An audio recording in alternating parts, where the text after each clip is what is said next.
Hi, I Ayisha. അപ്പം നമ്മൾ ഇന്നുള്ളത് city of freedom, that is Amsterdam. Hey everyone, Amsterdam is a city that never fails to amaze. Whether you are here for the sights or the flavor or unique atmosphere, this city has something for everyone. Let's dive in. നെതർലാൻഡ്സിൻ്റെ ക്യാപിറ്റലാണ് Amsterdam. ഇവിടെ ഞാൻ first experience ചെയ്തത് Jordan സിറ്റിയാണ്. ഈ സിറ്റിയിൽ കുറേ canals കാണാൻ പറ്റും. ഏറ്റവും ബ്യൂട്ടിഫുൾ എന്ന് പറയുന്നതും heart of the city is canals. ഈ പിങ്ക് സൈക്കിളാണ് ഇവിടുത്തെ മെയിൻ സീനറി എന്ന് പറയുന്നത്. കാരണം ഈ സിറ്റിക്ക് കുറേ വിശേഷണങ്ങളുണ്ട്. അതിലൊന്നാണ് സിറ്റി ഓഫ് ബൈസൈക്കിൾ. ഇവിടെ എല്ലാവരും സഞ്ചരിക്കുന്നത് ബൈസൈക്കിളിലാണ്. വളരെ രസകരമായ ഒരു കാഴ്ചയാണത്. ആംസ്റ്റർഡാമിൻ്റെ മെയിൻ അട്രാക്ഷൻസ് എന്ന് പറയുന്നത് ഇവിടുത്തെ കനാലും പിന്നെ ടുലിപ്സ് ഗാർഡനുമാണ്. സോ ജോർഡൻ ഡിസ്ട്രിക്റ്റിലാണ് ഇവിടുത്തെ മെയിൻ ആയിട്ടുള്ള കനാൽസ് എല്ലാം ഉള്ളത്. ആ ഒരു ഞാൻ കാണിച്ചു തന്നിട്ടില്ലേ, ആ ഒരു സൈക്കിളുള്ള പോർഷനാണ് ഇവിടുത്തെ മെയിൻ സീനറി എന്ന് പറയുന്നത്. പിന്നെ ടുലിപ്പ് ഫ്ലവറുമാണ്. സോ കോക്കൻ ഹോഫ്നാമറ്റാണെന്ന് തോന്നുന്നു അതിൻ്റെ പ്രൊനൗൺസിയേഷൻ. ഒരാൾ ചിരിക്കും. എൻ്റെ നെക്സ്റ്റ് ഡെസ്റ്റിനേഷൻ കോക്കൻഹോഫ് ഗാർഡൻ ആയിരുന്നു. അതൊരു ടുലിപ്പ് ഗാർഡൻ ആണ്. പക്ഷെ അവിടെ പോകാൻ പറ്റില്ല, വിൻ്റർ ആയതുകൊണ്ട് അവിടെ ടുലിപ്പ് സീസൺ അല്ലായിരുന്നു. ഇതാണ് ഞാൻ താമസിച്ച ഹോട്ടൽ റാഡിസൺ. അപ്പോൾ ഞാൻ ഇന്ന് ഇവിടെ എത്തിയത് ഫ്ലിക്സ് ബസ്സാണ് ഞാൻ ചൂസ് ചെയ്തത്. കാരണം ഫ്ലിക്സ് ബസ് ഇവിടെ ഭയങ്കര ചീപ്പാണ്. നമ്മൾ ട്രാൻസ്പോർട്ടേഷൻ ട്രെയിൻ ഒക്കെ ചൂസ് ചെയ്യുമ്പോൾ കുറച്ച് എക്സ്പെൻസീവ് ആയിരിക്കും. ഫ്ലിക്സ് ബസ് എനിക്ക് 20 or 30 യൂറോസേ ആയിട്ടുള്ളൂ. കാരണം എന്താണെന്ന് വെച്ചാൽ ഞാൻ ഒരു മാസം മുമ്പേ ബുക്ക് ചെയ്തിന്. നവംബറിൽ തന്നെ ഞാൻ ഡിസംബറിൽ വരാൻ വേണ്ടിയിട്ട് ബുക്ക് ചെയ്തിട്ടുണ്ടായിരുന്നു. അപ്പം booking.com വഴിയാണ് ഞാൻ റൂംസ് ബുക്ക് ചെയ്തത്.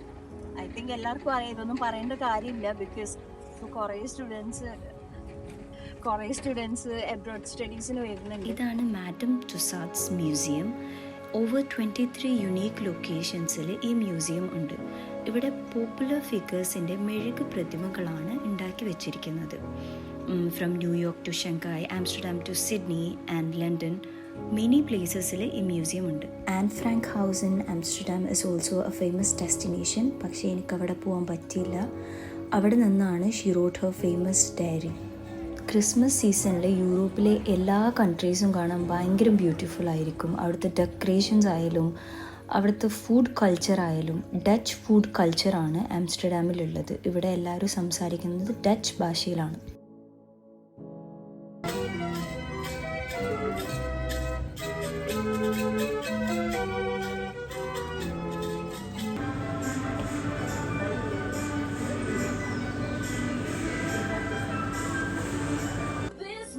ഇവിടെ ആംസ്റ്റർഡാം സിറ്റി ഓഫ് ഫ്രീഡം എന്ന് പറയാൻ തന്നെ ഒരു കാരണമുണ്ട്. കാരണം ഇവിടെ എല്ലാത്തിനും വളരെ എക്സ്പോഷർ ഉള്ള പ്ലേസസ് ആണ്. ഇവിടെ സുവനിയർ വരെ, നേക്കഡ് ബോഡി ആൻഡ് വൈബ്രേറ്ററും എല്ലാം വളരെ ചെറിയ വിലക്ക് തുച്ഛമായി കിട്ടുന്ന വീടായാലും എല്ലാം കിട്ടും. Look at this, guys.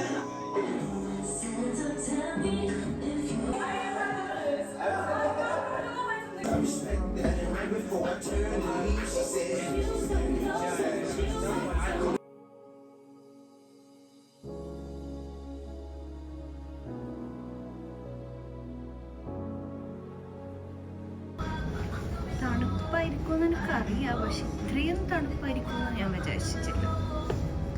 അതുകൊണ്ട് ഐ ബ്രോട്ട് എ ക്യാപ്പ്. ഇവിടെയുള്ള ആൾക്കാർ എന്ത് രസമറിയോ, പ്രസൻറ്റബിളാണ്. നമ്മുടെ നാട്ടിലെല്ലാം നല്ല ഡ്രസ്സെല്ലാം പോലെ ആരെ കാണിക്കാനാണ് ഇത്രയും നല്ല ഡ്രസ്സെല്ലാം ഇട്ടിട്ട് പോകുന്നത്? അതിന് ചാക്കിലിട്ട പോലെ. അപ്പോൾ നെക്സ്റ്റ് ഡെസ്റ്റിനേഷൻ. സോ ഇപ്പോൾ ഉള്ളത് H&Mലാണ്. And I brought a cab. So next destination എന്ന് പറയുന്നത് നമുക്ക് നോക്കാം. ആർട്ട് ലവേഴ്സ് ഒരിക്കലും മിസ് ചെയ്യാൻ പാടില്ലാത്തൊരു മ്യൂസിയമാണ് Van Gogh museum, where you can explore hundreds of works by the famous Dutch painters, including his iconic self-portraits and sunflowers. Rijksmuseum is also one of the famous museum in Amsterdam. ഇവിടെ കുറേ coffee ഷോപ്പും city of സിന്നും city of freedom ആയതുകൊണ്ട് തന്നെ ഇവിടെ കുറേ coffee shops എന്ന് പറഞ്ഞ കടകളുണ്ട്. അവിടെയാണ് നമുക്ക് വീട് കിട്ടുന്നത്. അവിടെ പോയിരുന്ന് കോഫി കുടിക്കാൻ പറ്റുമെന്നൊന്നും എനിക്കറിയില്ല, അത് ഞാൻ പോയി കാണേണ്ടതാണ്. സോ വീട് ഇവിടെ സെല് ചെയ്യുന്നത് ഈ കോഫി ഷോപ്സിലാണ്.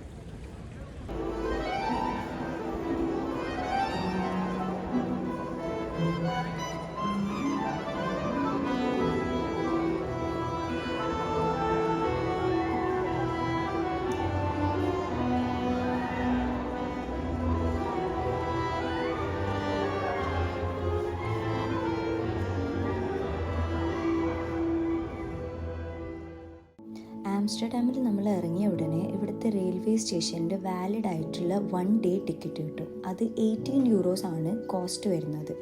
അതുപയോഗിച്ച് നമുക്ക് ഇവിടുത്തെ പബ്ലിക് ട്രാൻസ്പോർട്ടേഷൻ വഴി എല്ലാ സ്ഥലങ്ങളും കാണാവുന്നതാണ്.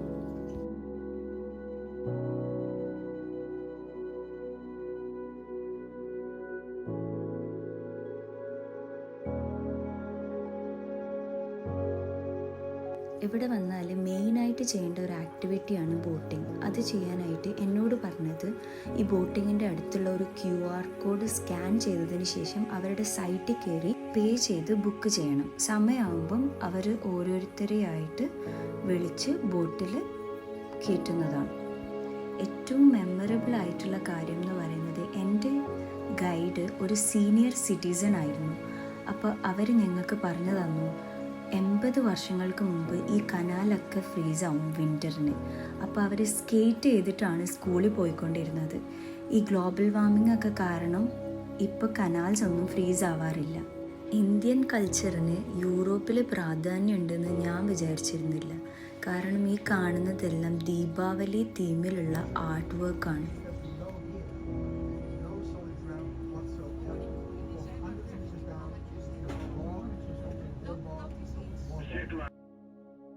ഈ ബോട്ടിൽ ഡ്രിങ്ക്സ് അവൈലബിൾ ആണ്. എനിക്ക് ബോട്ടിങ്ങിന് ചിലവായത് 17 യൂറോസ് ആണ്. Amsterdam Central Station. The big red ornate building, the whole of it. Amsterdam Central. ഈ രാത്രിയിലും സൈക്കിൾ ഓടിച്ചു പോകുന്ന കുറേ യാത്രക്കാർ ആ സ്ട്രീറ്റിലുണ്ടായിരുന്നു. -1 ഡിഗ്രി സെൽഷ്യസിൽ സൈക്കിൾ ഓടിച്ചു പോകാൻ പറ്റാന്ന് പറയുന്നത് ചെറിയ കാര്യമല്ല.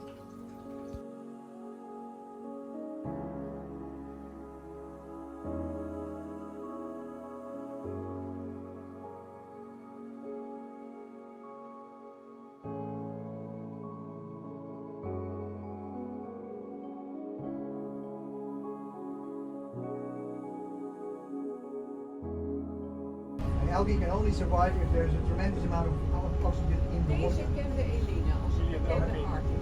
So ecologically, also in the summer.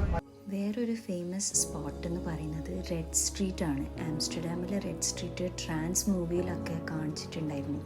അത് സെറ്റ് ഇട്ടതാണ്, കാരണം അവിടെ ഫോട്ടോസും വീഡിയോസും ഒന്നും അലൗഡ് അല്ല.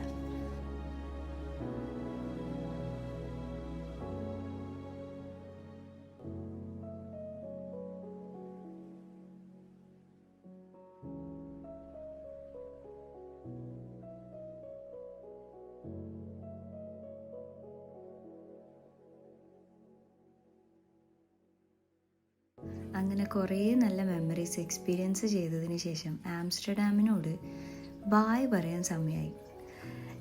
കുറേ നാളത്തെ ആഗ്രഹമായിരുന്നു ഒരു വ്ളോഗ് എടുക്കണം. കുറച്ച് കാലം കഴിഞ്ഞ് ഇതെല്ലാം നോക്കുമ്പം ഓക്കെ, എൻ്റെ ഡ്രസ്സിങ്സ് ഇത്ര ബോറായിരുന്നു, എൻ്റെ പ്രസൻറ്റേഷൻ ഇത്ര ബോറായിരുന്നു, ഞാൻ ഇങ്ങനെയൊക്കെ ചേഞ്ച് ആവാനുണ്ട്. So 2025 will be a bang. By.